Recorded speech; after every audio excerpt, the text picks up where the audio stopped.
Hello, welcome back to my channel, Open Heart Healing. Welcome if you're new. My name is Sarah. Today I'm just going to do a card reading for us all to see what comes through. It's been about, I think it's been over a month since I did my last one, so I've been kind of antsy to get back to it, to kind of tap in and see what messages we can get, but I've been very busy with my house, selling my house, so that's, I'm kind of at like a point where I don't really have to do anything right now with my house, so it was a good time to do another video. So I don't have any artificial lighting today, so because my lights, I packed them away and I just didn't want to haul them out, and also like I have this glass case behind me and I just didn't feel like putting up a tapestry like I normally do, so there'd be a lot of glare if the lights were in front of me. You'd be seeing the reflection of them, and then there's the glare on the cards and stuff, so I figured we're just going to go with what I have for natural light, which is a little, I think it would be sunny today, but we're having a lot of haze from the smoke from the Canadian wildfires here where I live today, unfortunately. So like the air quality is not good and it's making it all hazy. So anyway, hopefully the lighting is okay enough. You know me and lighting. Me and lighting, I need a lighting person. I need a lighting person. Anyway, so I hope that you guys are doing well. Thank you for joining me in this now moment, and I appreciate you, and I love you very much, in case nobody else tells you that today. Yeah, I cleared the decks, pre-shuffled, so we're just gonna do, I'm gonna try to get 3 cards, tarot cards, 3 oracle cards, and then I have a scripture verse I'm going to read. The Our Daily Bread Promise Box, it's called. Wanted to be utilized today, so yeah, so anyway. Not pulling as many cards as I used to. I found my videos aren't really that much shorter even when I pull fewer cards. And it's just a little easier then to not have to shuffle so long and stuff, so anyway, here we are.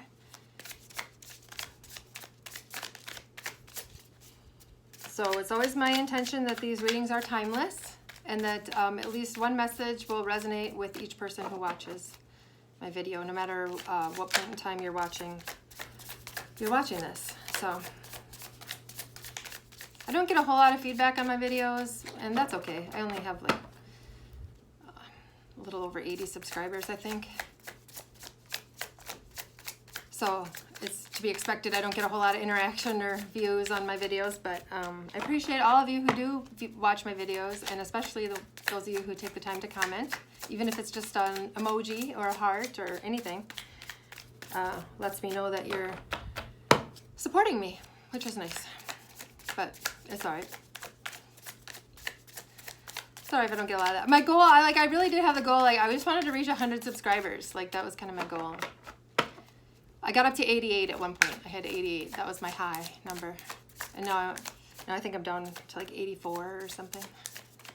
Every time I make a video, I lose more people. Which wouldn't be a big deal, except for I don't gain new people ever, because YouTube doesn't show my videos to new people. I'm hidden on YouTube. I'm hidden in the dark recesses of YouTube, of the YouTube algorithms. But I don't really care. All right, just gotta get one more of these. So it's the middle of July. There we go. What do you have on the bottom? Oh, the 10 of Cups, yeah. I love that card, of course, because the rainbow. But also, that's just a really good card. Okay. As usual, I will pull the cards and then I will show them. Well, okay then. I said 3 of them just fall out together like, but there you go. That was fun, huh? Oh, I thought this one was upside down because the bat is upside down. This is reminding me of the Hanged Man tarot card. I often think the Hanged Man is in reverse when it comes out because he's upside down. Or she, depending on the deck, I guess. I wonder if I could find that. If you don't know what I'm talking about. What does it look like in this deck anyway? Sometimes I forget what the different decks, each of the cards in the different decks looks like, even though I know I've seen it many times. Here it is. This one's what the Hangman looks like in this deck. It's a woman. Okay. So a little bit of Hangman energy, I guess, coming through on that with that bat spirit. Okay. I'm going to show you the cards, then I'm going to read the scripture verse, and then we'll get into the messages. So this tarot deck is the Light. It's called the Light Seers Tarot. You can find it on Amazon if you're interested. We got the Knight of Swords.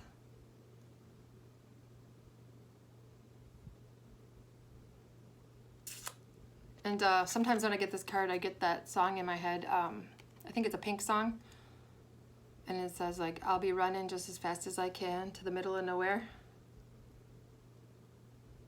Or something like that. So I'm getting that now. Obviously, that's why I bring it up. And then we have a Major Arcana, number 20, Judgment. I call this the Giving Up the Ghost card. Because that's what it looks like is happening in this one. Which is interesting. The traditional meaning of the Judgment card is, well, it has different meanings, and I guess there's lots of different meanings it could have. But what I think of it as traditionally is like actual like judgment, like karma, like getting what you deserve. What goes around comes around. For every, what is that? For every action, there's an equal and opposite reaction, kind of a thing. And then also Judgment can mean things being resurrected from the dead, because in the traditional Rider-Waite tarot, the Judgment card has people, like, presumably people who have died, and they were in their coffins, and then the angel is sounding the trumpet, and they're all raising up from the coffins, kind of like what some Christians think of as the rapture. I guess I never really thought of that card like that. But I guess that's how you, I don't know. I don't think that's a traditional interpretation. That's just what's coming out of my mouth right now. Oh, okay. So, but it can symbolize being resurrected from the dead.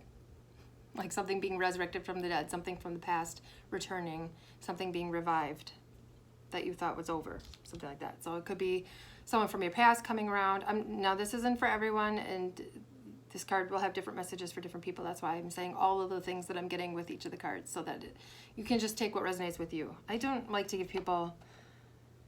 One thing I don't like about tarot readings on YouTube, or in general, I guess, but a lot of tarot readers, I don't know, I see them, they're always giving the same kind of message, and it's always like this false hope of like, oh, it's all this love, like, it's just a tactic of the devil, I feel like, of keeping people like emotionally like codependent and hooked in, and like looking outside of themselves for like a person to come and save them, or a relationship to come save them. Or I just feel like tarot should be more like how I use it, of being kind of more like useful messages and helpful messages for people. But I am getting that message, and I don't always get that message with that card. So that must be for somebody, that you might have a friend from the past, or anyone from your past. Could be a romantic relationship or anything that might be coming back around for closure, or because of like the karma is imbalanced or whatever, and it needs to be balanced out. The energy needs to be balanced out, zero pointed, neutralized, something like that. Okay, I'm not supposed to be reading the messages right now. Okay, sorry. The messages just started coming, and so I forget what I'm doing sometimes.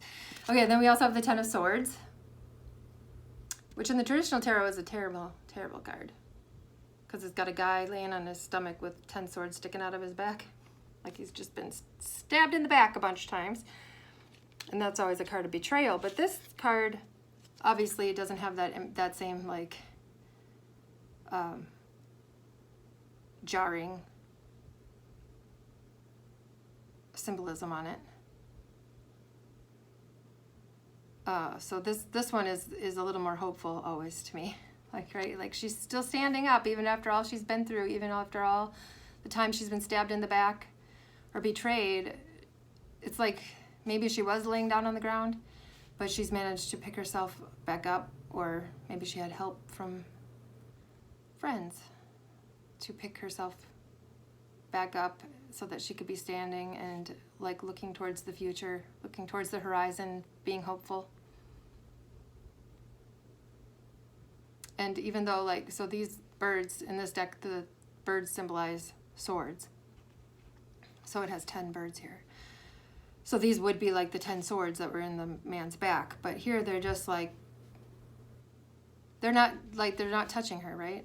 They're still there. They're kind of hanging over her head. Maybe she still has some healing to do with it, or some, cord cutting to do, or, energetic release or something like that. But they're not touching her, and they're not keeping her down any longer. So she's well on her way to healing from that past hurt, from those past hurts, and she's having hope for the future, or, seeing something off in the distance that's showing her which way to go.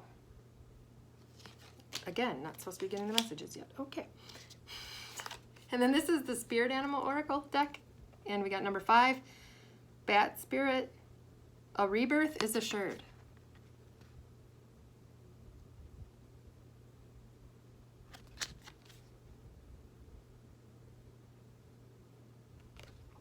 Okay.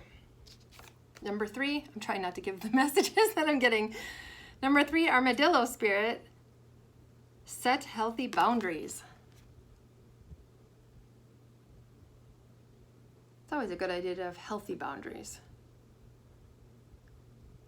And that's always kind of a fine line to walk. Okay, we're not going to talk about that yet because we're doing this, Sarah. Okay. And we got number 2, Antelope Spirit. Life is speeding up. So that can be good news or bad news, depending, I guess. Life is speeding up. Interesting note here. We have the first one that, well, they all came out together. The first one was number 5, and then we have 3 and 2, which together equal 5. And when you add those together, you get 10. We got like the 10 of swords. And I can't hold on to cards. So it's just some interesting numerology things being pointed out to me. Okay, so I'm gonna pull the scripture from my handy dandy. My Nana, my grandma, used to have one of these. Although I feel like hers was better quality. It's really like cheap, but cheaply made. Anyway, I always loved that as a kid. I always thought it was really cool, and I don't know what happened to hers, but I bought my own. So today we get Matthew 7:8. For everyone that asketh receiveth, and he that seeketh findeth, and to him that knocketh it shall be opened. This must be the King James version of the Bible, right? The seeketh findeth, knocketh. Nobody talks like that anymore. That's just kind of cracking me up a little bit. For everyone that asketh receiveth, and he that seeketh findeth. Sounds like a Dr. Seuss book. And to him that knocketh it shall be opened. Knocketh. So I feel like I'm just speaking half gibberish here. I should be used to that. Okay. Yeah, so that's where you get like seek and ye shall find, right? Seek and you shall find. Ask and you shall receive.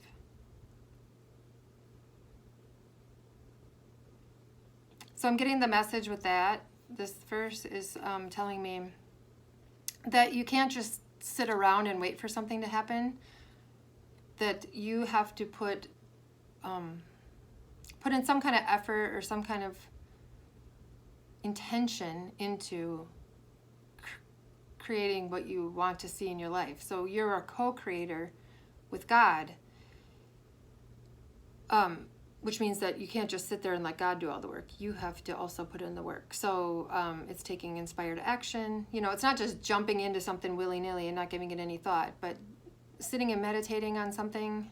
If there's something that you want to do or accomplish in your life, maybe start a meditation practice about it and setting intentions around it to be able to receive the guidance that you need in order for you to take the action, because you are the physical being in a physical body here in the physical world. So if you want to create something in this physical world, you have to create it yourself with your body and your energy and your intention and your effort, right?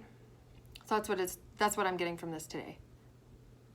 I mean, of course, this means other things, but yeah, and if you don't know what to do, just start doing something. Like, just take one little step towards what your goal is or what you want to accomplish.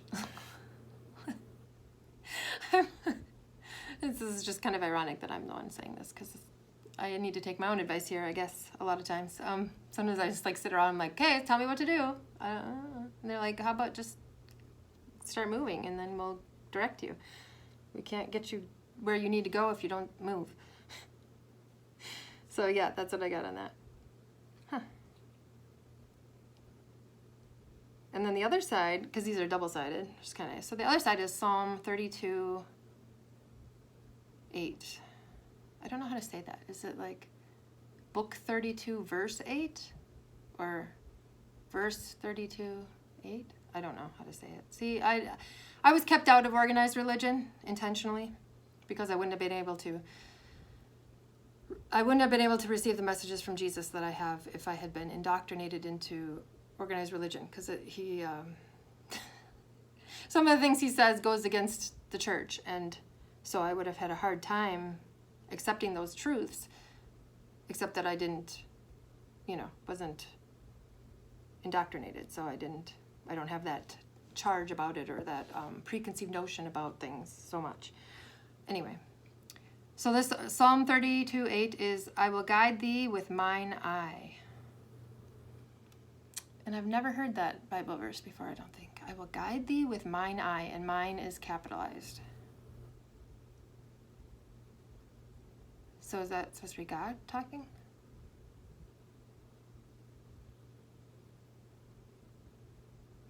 What does that mean? I will guide thee with mine eye. Comment down below what you think that means. Like eye, E-Y-E. Mine eye. I feel like that's referring to your third eye.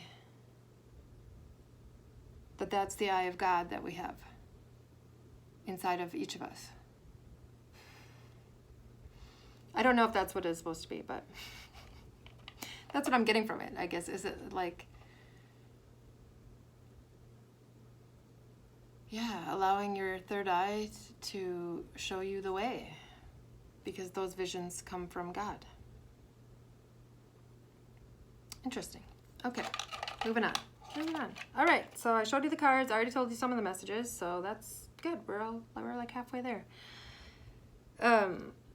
So Spirit was telling me these two cards can go together, because this one says a rebirth is assured, and then this one, it's like she's being reborn. And I was thinking about this recently, and it must have been for this reading, for this purpose, for me to having ruminating on this idea of how I'm just a totally different person since Jesus came into my life. Like, I'm still Sarah, I'm still here, I'm not a different person, but like I am different in so many ways. And how, like,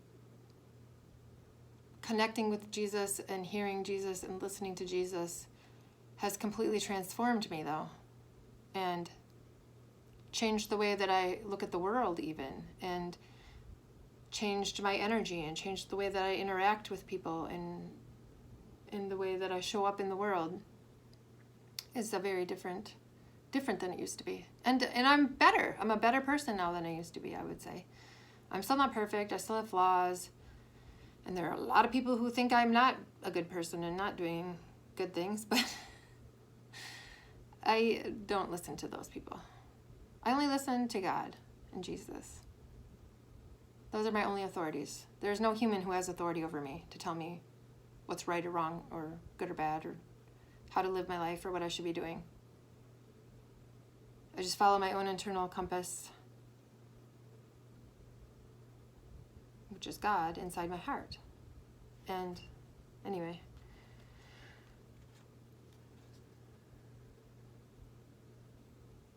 so maybe somebody watching this also would like to connect to Jesus inside your heart, and you can be reborn, through the Holy Spirit, to become a better human being. But it's all within. See, that's the issue I have with most Christians, is that they're looking outside of themselves to Jesus. They think Jesus is separate. Jesus is outside of them. So they're in the church and the pastors or whatever, in the church or whatever. And so they're looking to external people and things to guide them. And I mean, I guess for me, like, I'm connecting to Jesus and Jesus is guiding me. I guess it is kind of like, but it's only because I have the connection in my own heart to him that he is able to guide me and that I'm able to connect with him. It's through my heart. So it's actually it's internal. It's all about going in here, people. So if you don't know where to start, if you would like to make improvements in your life, but you're feeling stuck and you don't know where to start, I would recommend starting with your heart space and like doing some meditation and prayer, maybe focusing on your heart, breathing into your heart, feeling your heart. You know, I always talk about those things. I always talk about the heart because that's been the most life-changing thing for me, was opening my heart and learning to keep it open and to really feel into it and to connect to everything that you can connect to everything that exists through your heart, because it's a portal, which I say all the time, but I don't think people understand maybe really what I'm saying. But some of you do. I know some of you do understand what I'm saying. It's a literal portal to the entire world, to God, to Jesus, to the universe, to all your spirit guides, angels, everything. But the demons aren't there. The demons cannot be in your heart. The demons can be in your energy field, and they can attach themselves to your energy field, especially if you're giving them openings. If you're doing things that are creating tears in your energetic field, your aura, then I know this sounds like just some kind of fiction story, but it's real, that they're like always looking for a body to like inhabit or like latch onto, or energy to like, they'd like put a little straw. If you like have an opening in your energetic field, I'm being shown that like they can like, they're like floating around with a straw, and they can like just put their straw in the opening that you've created, and they can suck your energy out of it. So anyway, it can create a lot of havoc in your life if you have negative entities attaching themselves to your energy field. But I don't want to create fear in people. So don't worry. Just try to do your self-care practices. You know, try to have a daily meditation practice. And if you don't meditate at all, or you never have meditated at all, just start with like 5 minutes. Just start with 5 minutes. Just sit down somewhere where you're comfortable. Put your hands on your heart like this. Close your eyes and just take some nice, easy breaths into your heart space, and just feel your heart, and try to feel your heart, feeling it open and expand. And I was like, liken it to a flower blooming. Like, just let your heart bloom open and radiate that love. And if you can like learn how to do that, that was what just started changing my life, for sure. Of course, I don't necessarily, not sure it was for the better, but it did certainly change my life. But no, it's a good thing. It's a very good thing. And if everybody could do that, this world would just totally transform. But everyone's so worried about everything that's going on around them and with other people and celebrities and family members and job stuff and coworkers and stress and chaos. And this world is designed to distract us. Satan wants us to be distracted, because if we're distracted, then we're not tuning in here, and we're not tapping into our full potential, and we're not going to be healthy and strong, and we're not going to have the armor of God on us. And so that's why there's so much distraction in the world. So if you say, no thank you, I'm going to say no thank you for 5 minutes. For 5 minutes, I'm going to say no thank you to everything out there, everything outside of myself, and I'm just going to focus right here for 5 minutes. And you do that like every day, and then you'll start to do it longer than 5 minutes, because it starts to get, if you really tap in and you start to feel that energy flowing through your heart space, like it's ecstatic, it's bliss. So you'll be able to do it for longer periods of time, and you'll want to do it for longer periods of time because it feels so good. But then you might get to the point where I am, where it's like, I just want to sit and do that all day. because it feels so good. And then I don't really want to go do the worldly things. But so I kind of have the opposite problem of like I have to make myself not be focused here and meditating all the time because otherwise I don't get anything done, anything accomplished. So anyway, there's that message for you.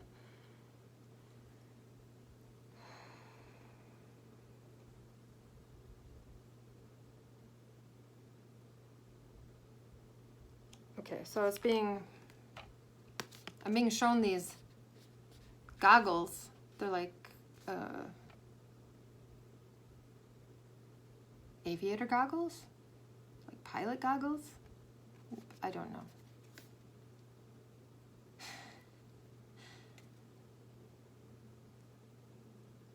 Set healthy boundaries with the goggles. Why does this armadillo have these strange goggles on its head? It doesn't even look like they would go over its eyes if it pulled them down. If it pulled it down, it wouldn't even fit over its eyes because it's like eyes are right here and then I assume over here. The goggles are here. I mean, maybe, but what's the point? What's the point here, Spirit?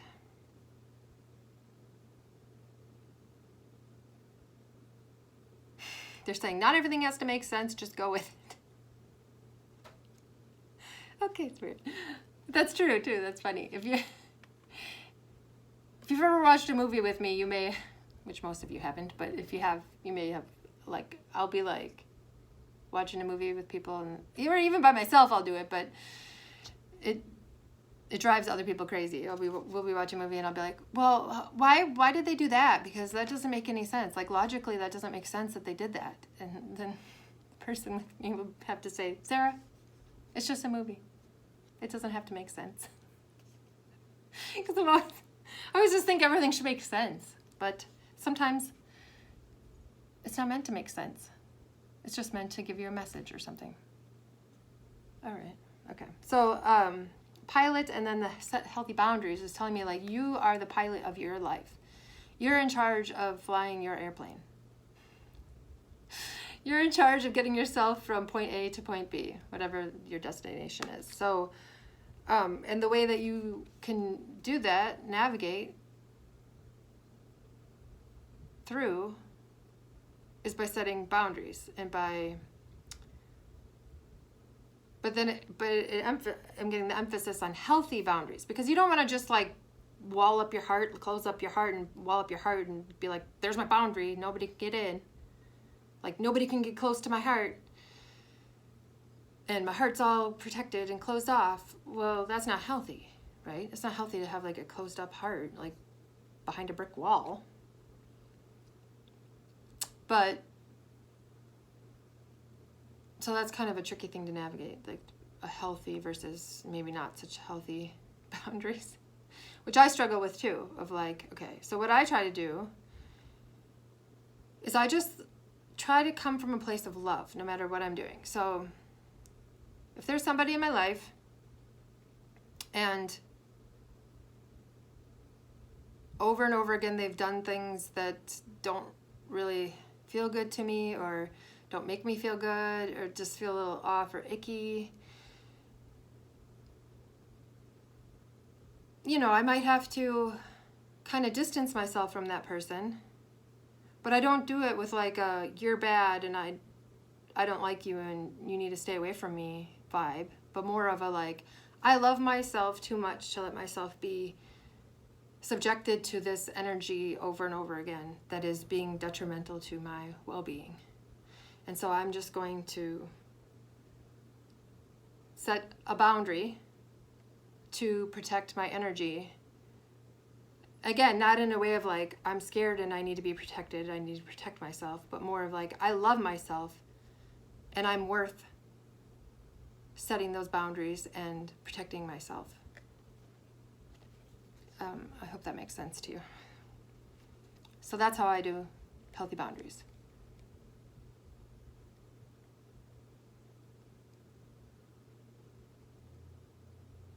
Because we can't just allow everybody to have unlimited access to us and our energy. That's not healthy for us either. And so basically what it's boiling down to is you need to take care of yourself first. Yes. Then we should also, extend our energy to those who we resonate with and to help those people that we're able to help, but not to our own detriment. We have to make sure that we are keeping ourselves healthy and strong and good, because we don't want to sacrifice ourselves for others. But we do want to help others when we can. So it's like I said, it's like tricky. It's like a fine line. It's kind of tricky, right? Of helping others, but not to our own detriment. Okay.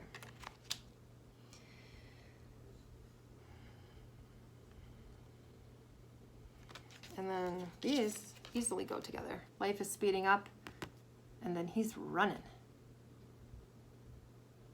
He has got his sights set on something, and he is on his way. He is gone. He is gone. So good. Good. So good. Oh, I wish I had better light. Anyway, it is what it is.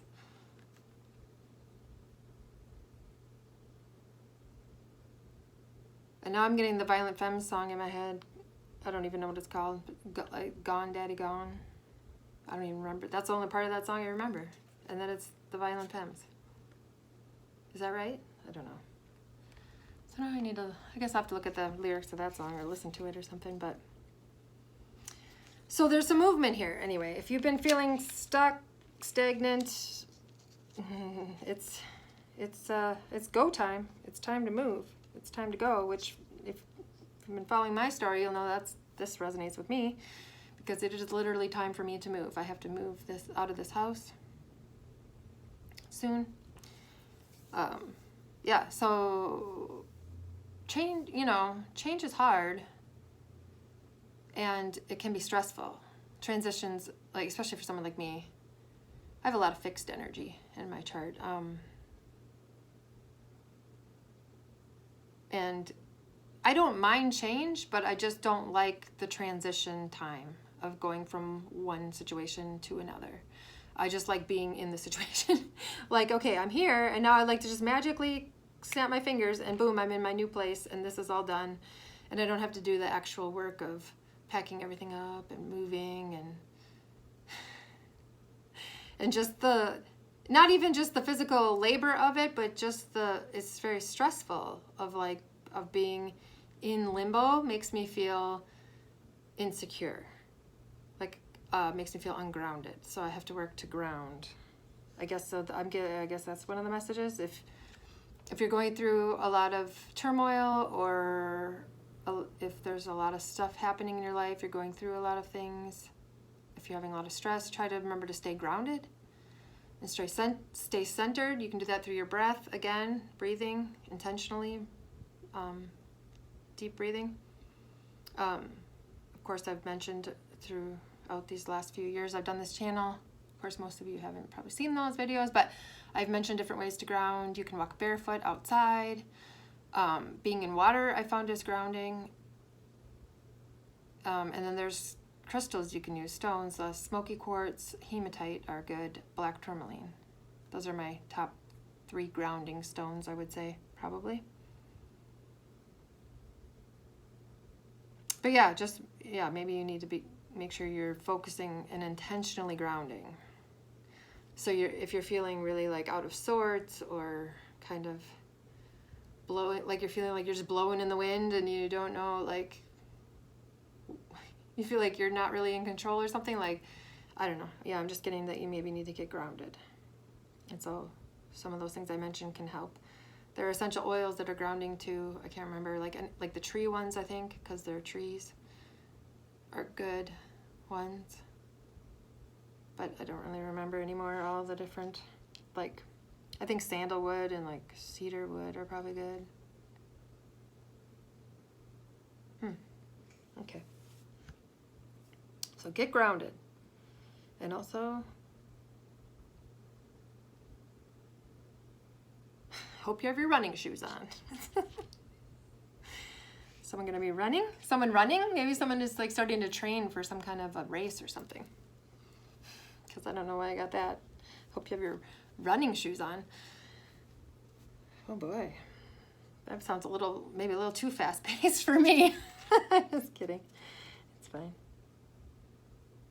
And this one I already touched on that. I already talked about this message of this card and how it's like maybe these birds were like the swords in the guy's back, but maybe they were holding her down, but they've let up a little bit now. They're above, so they're not touching her anymore. So she's was able to get back up and start focusing on the future, start focusing on the present, start focusing on what she's co-creating with Spirit, and walking her divine path for her mission. So maybe somebody went through a dark night of the soul recently, or maybe it wasn't even that recently, and now it's like what comes after that. What comes after the dark night of the soul is the light starts to, see the light? It's like the light's on the horizon there. The light has started kind of like slowly creeping back in. The heavy burden and has lifted off of her. And she can stand up again and breathe and kind of reassess and focus on some of the better things that are coming and that she's going to create. So I feel like the hardest time is behind you, whoever this message is for. The hardest time is you're past it. You're through it. You got through it. You got through it. So congratulations. Because laying on the ground with 10 swords in your back with no hope and no help is not a fun place to be. If you've ever been there, all alone. Have you ever been all alone, laying on the floor, bawling your eyes out, begging God? If you haven't, you're lucky. But it always serves a purpose. Like I don't know. I don't really understand why being a human has to be this hard, or what is the point of having to go through these traumas and betrayals and difficulties and right? Like everybody's got a story. Everybody's got a sad story of trauma, and everyone's been traumatized in some way. Even if you don't think you have. Trust me. This world is designed to traumatize us. That's the tool of the enemy. Trauma.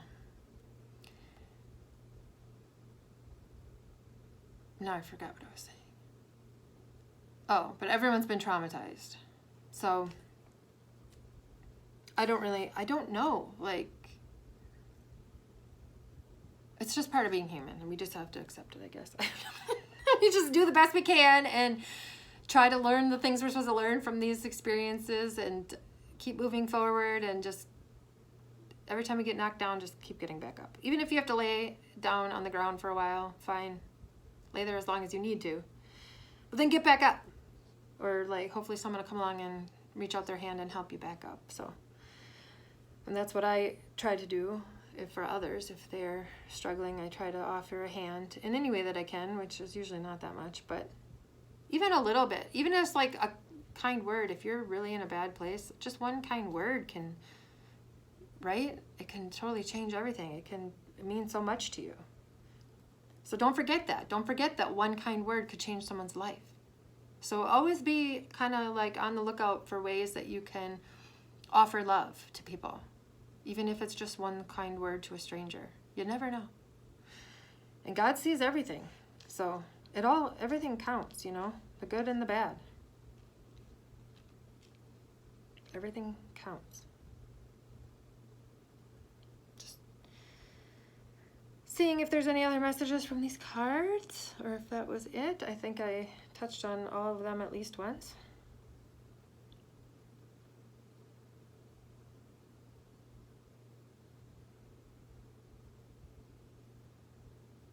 Okay, I'm getting one last message from this card. And it's, you see, she's just, I don't know, her face, she's kind of just, I feel like, or I'm getting the message that she's just fully surrendering and accepting what is happening, right? Like this spirit is like leaving her body or something, and some people would go into resistance and would go into fear and would go into panic if that started to happen, and would be like, oh no, I have to keep the spirit in my body, and what would happen if it leaves? And right, you could get all caught up in your head and all these thoughts about like whatever. You could be thinking anything about this and it having resistance, but she's not. She's just open and allowing and having faith that because this is happening, that it should be happening, that's meant to be happening, not that it's a bad thing, that it's probably for the highest good in some way. And she might have any, or she might think like she's going to die because this is happening, but she's still not resisting it. She's still just accepting that it's part of God's plan. And she's just having faith and trust that it will be for the highest good, no matter what. So there's no resistance and there's no fear or negative thoughts coming up about it. So I'm just getting like somebody's experiencing something or going through some kind of transformation that seems that's something that they've never experienced before. And it's scary to them. It's scary because they're changing, or things are changing, or they don't know what's going to happen, or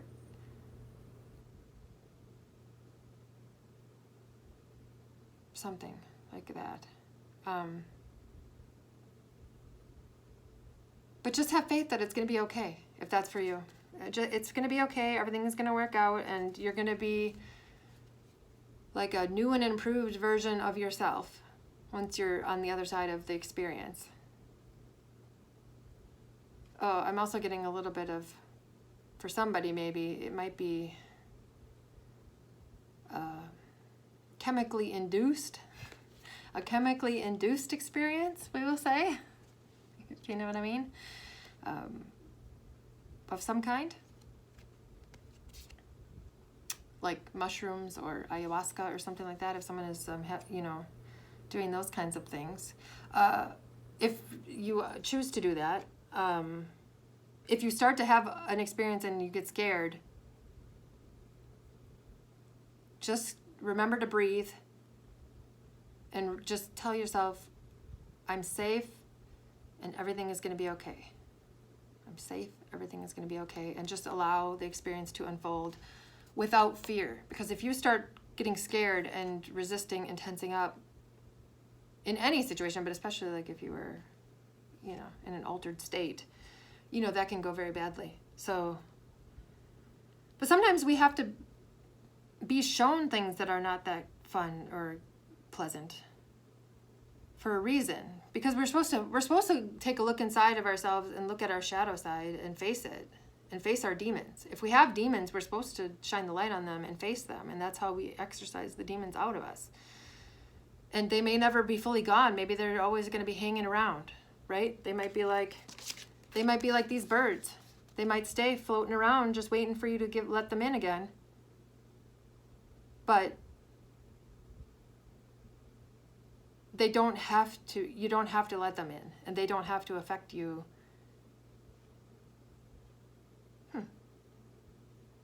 So Spirit gave me the saying a few years ago, actually a lot of years ago now, because I remember telling my ex-boyfriend's daughter this when I was told it. So this was at least 5 years ago.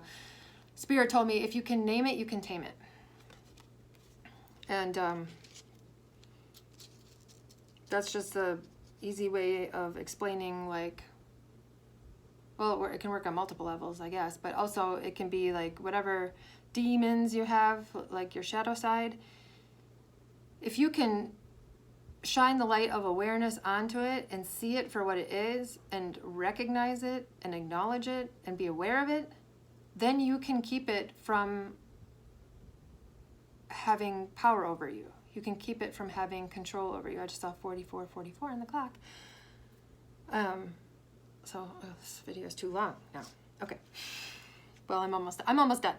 So, yeah, if you can name your shadow side, if you can acknowledge it, if you can see it, and if you can look at it, just having the awareness of it is enough to keep it from rearing its ugly head, I guess. You can kind of keep it at bay, so to speak.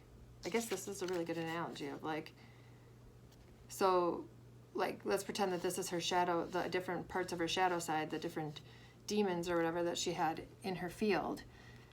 And now she's gone through the dark night of the soul, and these, I'm just getting the feeling that, okay, so these birds were like attacking her, and she felt like she was being attacked by these demons. But now she was able to look at them and see them, and because of that, like, they weren't allowed to touch her anymore, and she could stand up and rise up, and then they're still just hanging around, but they're not going to be able to like feed off of her energy or use her for their own purposes, because she's just aware of them now, and she's not going to allow it. So, okay, I don't know what I just said. I hope that made sense. So anyway, I think that's all the messages I got from these cards today. So thank you for being here with me. I appreciate you. I love you, like I said. And I hope at least one of those messages was interesting or helpful in some way to you. And, you know, feel free to leave me a comment. Or I put my email down below too. I try to always put my email now in the description box in case you'd like to contact me for any reason. And I also wanted to say that I have a lot of four-leaf clovers.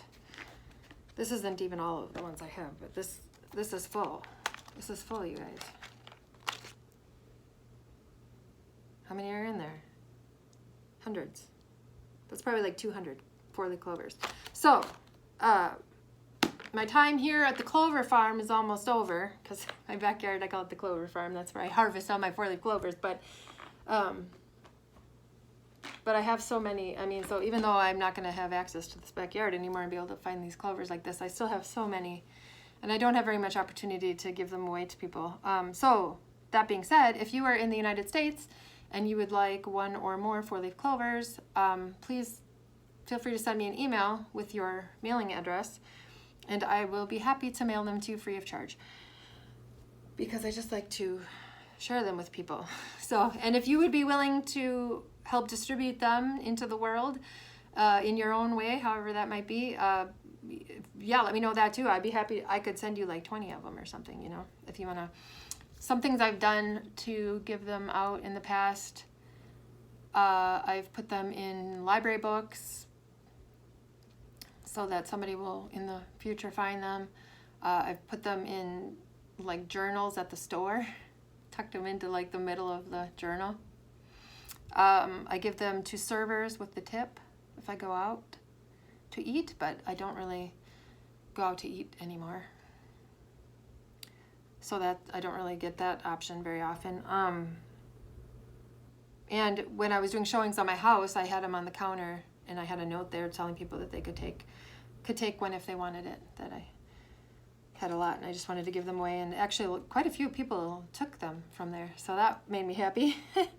That they're getting out in the world, because like these clovers are like supposed to go to people. Like they're supposed to be out in the world. They're not supposed to be in this container in my house sitting there. Like they're supposed to be distributed. That's my job. Well, I guess my job more was to find them and to press them and laminate them, and then find people who can help me distribute them. So I do have had a few people in the past where I've given them a stack of these clovers, and they have gone and put them out. Or given them away to people or whatever. So that always makes my heart happy when people do that. So yeah, let me know if you want to help me distribute these clovers out into the world. I know that I have recently, my cousin just said she was on vacation and she met some people from Ireland, and she gave them one of my clovers to take back to Ireland, which, gosh, I just love that so much because I love Ireland, you know. And she was in Honduras, I think, and she gave it to someone, I think, who lives in Honduras there. So yeah, my clovers are, they're global now, I guess, to a small degree. But anyway, so that's all I have to say. Clovers, if you'd like some, let me know. Or if you just want to say hi, let me know. Or just say hi, I guess. I'm such a dork. I'm a lovable dork. Okay, so hope you have a good rest of your day. I love you. I'll see you next time. Bye.